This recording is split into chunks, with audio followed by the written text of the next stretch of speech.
G20 summit में आए तमाम नेताओं के लिए भारतीय जवानों और सुरक्षा एजेंसियों का घेरा होगा, लेकिन अमेरिकी राष्ट्रपति की सुरक्षा में सीक्रेट सर्विस के जवान साई की तरह साथ चलेंगे। राष्ट्रपति जो बाइडेन जिन रास्तों से गुजरेंगे, सीक्रेट सर्विस पहले ही उस पर जाकर सुरक्षा की जांच कर चुकी है। इमरजेंसी रूट प्लान तैयार कर लिए गए हैं। आपात स्थिति से निपटने के लिए रिहर्सल भी की गई है। साथ ही अमेरिकी सीक्रेट सर्विस का बम निरोधक दस्ता और स्निफर डॉग्स बाइडेन की सुरक्षा में मुस्तैद रहेंगे। इसके अलावा बाइडेन दिल्ली के आईटीसी मौर्या शेरेटन होटल के 14वें फ्लोर पर रुकेंगे। होटल के 400 कमरे बाइडेन की टीम के लिए बुक किए गए हैं, जहां डॉग स्क्वाड के साथ आधुनिक उपकरण तैनात किए गए हैं। हर फ्लोर पर सीक्रेट सर्विस कमांडो तैनात रहेंगे। साथ ही होटल में बाइडेन के आने जाने के लिए एक नई स्पेशल लिफ्ट भी लगाई गई है। सूत्रों के मुताबिक करीब 1000 से ज्यादा सुरक्षा अधिकारी अमेरिका से आएंगे। इसके लिए दिल्ली पुलिस, सीआरपीएफ और वीआईपी सिक्योरिटी का कवर इनके चारों तरफ रहेगा, जिसमें सीआरपीएफ की 50 स्पेशल टीमें और 300 बख्तरबंद गाड़ियां भी शामिल होंगी।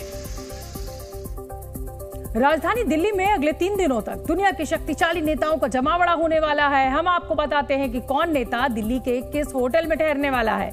अमेरिका के राष्ट्रपति जो बाइडेन और उनकी भारी भरकम टीम आईटीसी मौर्या होटल में ठहरेगी, जिनके लिए 400 कमरे बुक करवाए गए हैं। चीन के प्रधानमंत्री ली कियांग और ब्राजील के राष्ट्रपति लूला डी सिल्वा होटल ताज पैलेस में रुकेंगे। फ्रांस के राष्ट्रपति इमैनुअल मैक्रो होटल क्लैरिजिस के मेहमान बनेंगे। वहीं दक्षिण अफ्रीका के राष्ट्रपति सिरिल रामफोसा मैरिट होटल में ठहरेंगे। ब्रिटिश प्रधानमंत्री ऋषि सुनक और जर्मनी के चांसलर ओलाफ शोल्ज के लिए होटल शैंग्रीला को चुना गया है।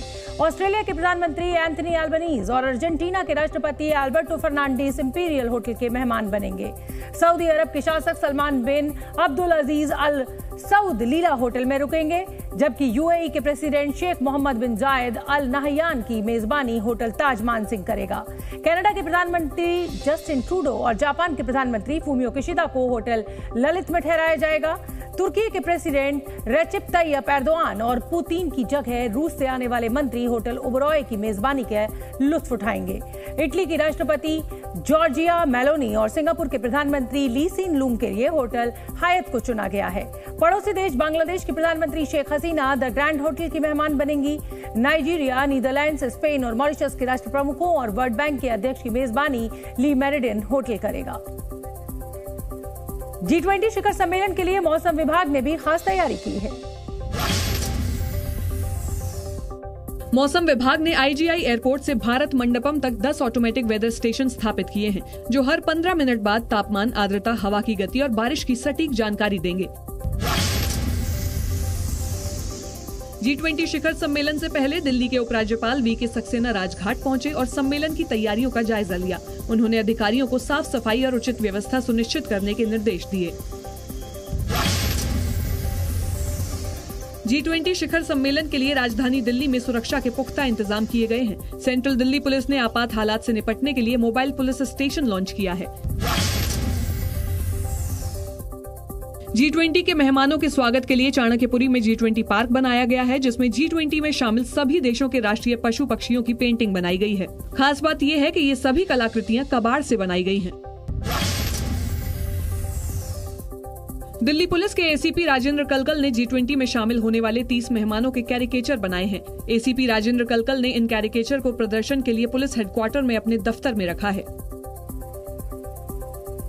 G20 के लिए दिल्ली पूरी तरह तैयार है और दिल्ली में आजकल रोशनी से जगमगाती खड़ी है कुतुब मीनार, जहां दुबई के बुर्ज खलीफा की तर्ज पर G20 समिट के दौरान लेजर एंड लाइट शो का आयोजन किया गया है, जिसके जरिए भारत की विविधता की झलक दिखाई जाएगी। G20 समिट की मेजबानी से पहले दिल्ली का कोना कोना मानो रोशनी का स्रोत बन गया है। इसी तरह कुतुब मीनार भी चमकती हुई दिखाई दी, जहां G20 डेलीगेट्स के लिए लेजर लाइट शो का आयोजन किया जाएगा, लेकिन उससे पहले लाइट शो का ट्रायल किया गया।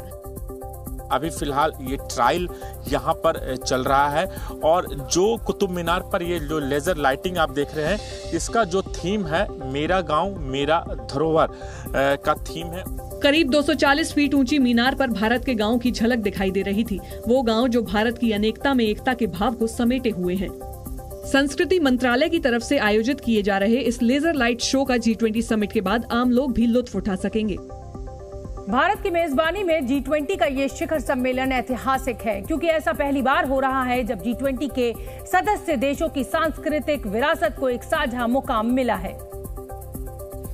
और भारत मंडपम इसका गवाह बनेगा। भारत G20 की अध्यक्षता में देशों को सांस्कृतिक विरासत के आधार पर भी जोड़ रहा है, जिसके तहत भारत मंडपम के कल्चर कॉरिडोर में G20 देशों की सांस्कृतिक विरासत को जगह दी गई है। भारत के साथ साथ कल्चर कॉरिडोर में दुनिया के 29 देशों की भेजी गई सभी खास चीजें रखी जाएंगी।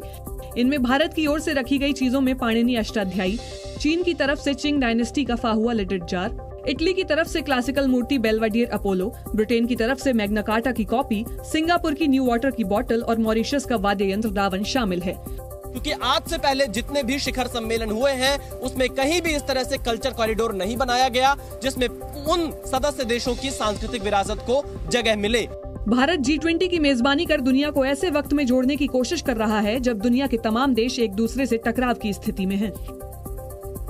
भारत मंडपम में दुनिया की सांस्कृतिक झलक तो दिखाई देगी ही, साथ ही दुनिया ये भी देखेगी कि भारत ने विश्व को क्या दिया है। इसलिए यहाँ दुनिया के सबसे प्राचीन ग्रंथों में शामिल वेदों से लेकर हथकरघे को भी जगह दी गई है, जो उन अनूठी चीजों में शामिल है जो भारत को दुनिया से अलग बनाती हैं। भारत मंडपम के कल्चर कॉरिडोर में 29 देशों की खास चीजों के अलावा लोकतांत्रिक प्रथाओं से जुड़ी कलाकृतियां भी रखी जाएंगी। इसमें ऋग्वेद पांडुलिपि भी शामिल है, जिसके जरिए ये संदेश दिया जाएगा कि भारत लोकतंत्र की जननी है। इसके अलावा भारत ने गंगा, हिमालय, कुंभ, योग और living root bridge of Meghalaya, royal Bengal tiger, इसको भी कल्चर कॉरिडोर में जगह दी है। भारत मंडपम में भारत की आध्यात्मिक विरासत की डिजिटल झांकी भी होगी और इस तरह G20 के जरिए पूरी दुनिया अतुल्य और विविध भारत का समागम देखेगी। Zee News।